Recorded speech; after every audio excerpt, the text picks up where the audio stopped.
JCI Virudhachalam, fight tower Virudhachalam, காவல்துறை மற்றும் போக்குவரத்து காவல் இணைந்து சாலை பாதுகாப்பு வார விழா மற்றும் தலைக்கவசம் விழிப்புணர்வு பேரணி நடைபெற்றது.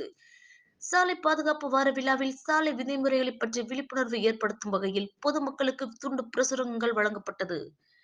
தலைக்கவசம் அணிந்து செல்வது குறித்து விழிப்புணர்வு ஏற்படுத்தும் வகையில் 100க்கும் மேற்பட்ட இருசக்கர வாகனங்கள் பேரணியாக விருத்தாசலம் பெரியார் நகரில் தொடங்கி பாலக்கரை பேருந்து நிலையம் கடைவீதி வழியாக சென்று விழிப்புணர்வு ஏற்படுத்தப்பட்டது.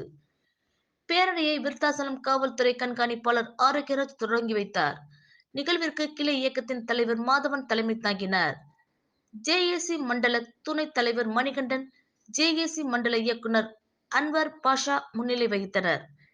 காவல் ஆய்வாளர் முருகேசன், உதவி ஆய்வாளர் காந்தி, போக்குவரத்து காவல் ஆய்வாளர் கோவிந்தசாமி, உதவி ஆய்வாளர்கள் முருகன், குமார் சிறப்பு விருந்தினர்களாக கலந்து கொண்டனர்.